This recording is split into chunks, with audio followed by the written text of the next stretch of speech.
సంసిద్ధం. విరామం సంసిద్ధం. ప్రతిజ్ఞను చెప్పబోతుంది వైష్ణవి. అందరికీ శుభోదయం. నా పేరు సాయి వైష్ణవి. నేను 4వ తరగతి చదువుతున్నాను. నేను ప్రతిజ్ఞ చెప్పబోతున్నాను. అందరూ కుడి చేయి చాపండి.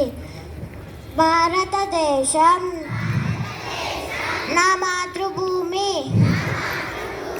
భారతీయులందరూ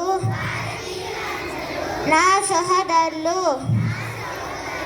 నేను నా దేశాన్ని ప్రేమిస్తున్నాను. సుసంపన్నమైన గౌరవమైన నా దేశ వారసత్వ సంపద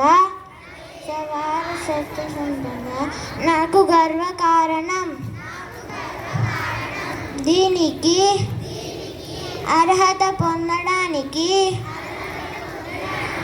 సర్వదా నేను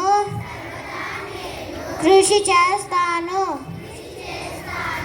నా తల్లిదండ్రులను, ఉపాధ్యాయుల్ని,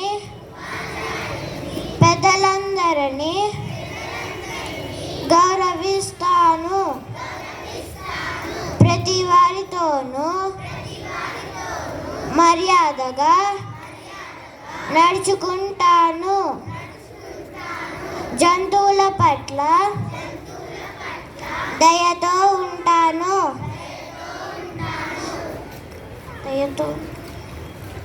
నా దేశం పట్ల,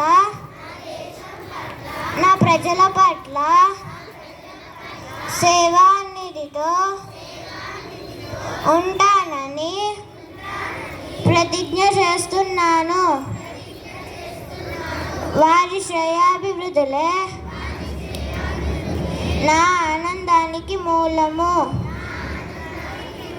ధన్యవాదాలు. విరామం సంసిద్ధం. విరామం సంసిద్ధం. మంచి మాటను చెప్పబోతుంది యశ్వితారెడ్డి. శుభోదయం అందరికీ. నా పేరు యశ్విత. నేను 4వ తరగతి చదువుతున్నాను. ఈరోజు మంచి మాట. కాలం కంటే విలువైనది ఈ లోకంలో ఏదీ లేదు. నేను మరొకసారి చెప్తున్నాను. కాలం కంటే విలువైనది ఈ లోకంలో ఏదీ లేదు. ధన్యవాదాలు. కొత్త పదం చెప్పబోతుంది నాగభవిష్ రెడ్డి. అందరికీ శుభోదయం. నా పేరు నాగభవిష్ రెడ్డి. నేను 4వ తరగతి చదువుతున్నాను. ఈరోజు నేను కొత్త పదం చెప్పబోతున్నాను. జగము ప్రపంచం. మళ్ళీ చెప్తున్నాను. జగము ప్రపంచం. పొడుపు కథ అడగబోతుంది కోమలి మరియు శశాంక్. శుభోదయం అందరికీ. నా పేరు కోమలి. నేను 4వ తరగతి చదువుతున్నాను. ఈరోజు పొడుపు కథ. మనకంటే ముందుంటుంది కానీ మనము చూడలేము.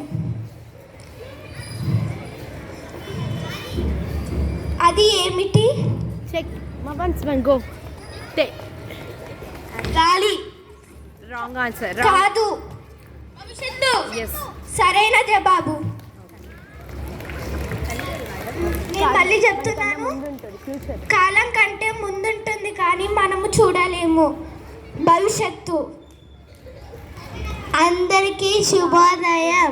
నా పేరు శశాంక్. నేను 4వ తేదీ చదువుతున్నాను. ఈరోజు పొడుపు కథ.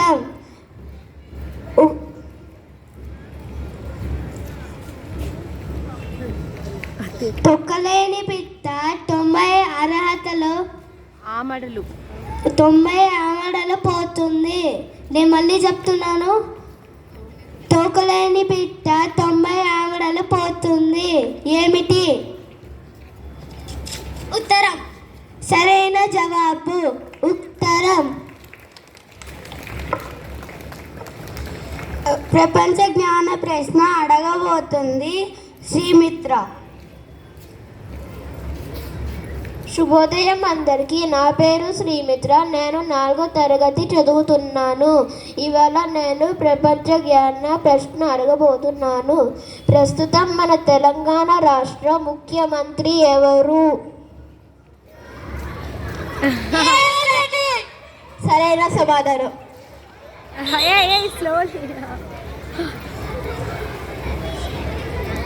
మరొక ప్రశ్న అడుగుతున్నాను. ప్రపంచంలోనే అతి పెద్ద మంచి నీటి సరస్సు ఏమిటి? No one should come. సుబియర్ సరస్సు కెనడాలో ఉంటుంది. సరైన సమాధానం. మన ప్రార్థనా సభను జాతీయ గీతంతో ముగిద్దాం. విరామం సంసిద్ధం.